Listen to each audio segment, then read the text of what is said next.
ऐसे एक एक पट्टी भी ले सकते हो, ऐसे चार चार पट्टी भी ले सकते हो। नजीक रख, ऐसे यहाँ से डाल दिया। मैं चार चार लेता हूँ, ठीक है। दोनों हमने सामने चार चार डाल दिया। फिर यहाँ पे एक हांधा, यहाँ पे देखो, यहाँ से जो जॉइंट है ना उधर ये भाग डालना है, ठीक है। तो ये जॉइंट पैक हो गया। फिर उसके सामने एक जॉइंट होगा, उधर डालने का। तो सामने सामने की पेयर कंप्लीट हो गई। फिर यहाँ पे जॉइंट हो गया, देखो, तो यहाँ पे डालना है। उसके सामने एक जॉइंट है तो उधर डालना है, देखो डाल दिया। तो ऐसे जॉइंट होते रहेंगे। इस बार यहाँ पे रहा था तो इस बार यहाँ पे रहेगा, फिर यहाँ पे रहेगा। तो मैं ऐसे करके फटाफट से डाल देता हूँ। ऐसे चार चार जहाँ पे जॉइंट आता है ना उधर आपको पैक करना है, ठीक है।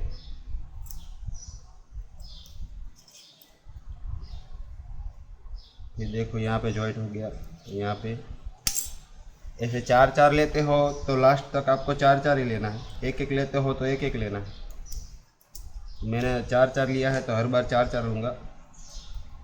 ऐसा नहीं बीच बीच में आप दो भी ले सकते हो।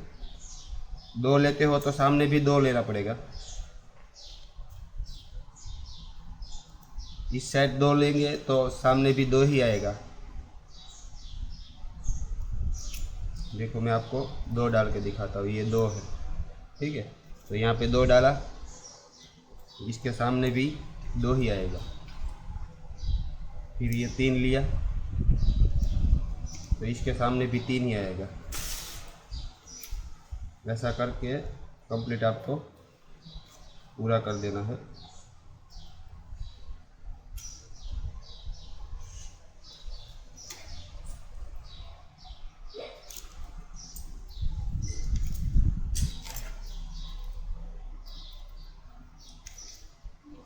और लास्ट में क्या करना है वो भी देख लेना। ये देखो मैं अभी दिखाता हूँ आपको।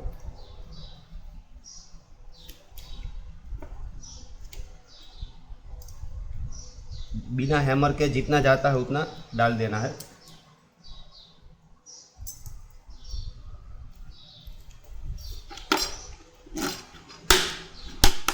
ये बिना ठोका हुआ इतनी पट्टी आ गई।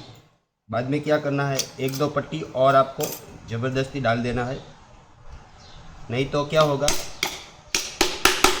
अगर ऐसे ज़बरदस्ती नहीं डालोगे तो क्या होगा, पूरी जो ट्रांसफार्मर है वो वाइब्रेट होगी, ठीक है। ऐसे थोड़ा ठोक के भी डालना पड़ेगा, नहीं तो पूरी ट्रांसफार्मर वाइब्रेट होगी और आवाज़ करेगी।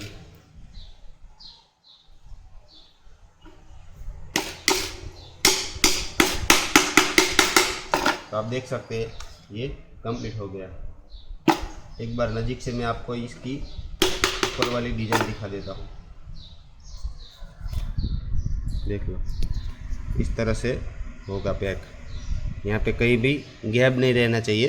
गैप रहता है तो ऐसे ठोक के इसको सही कर देना है, ठीक है।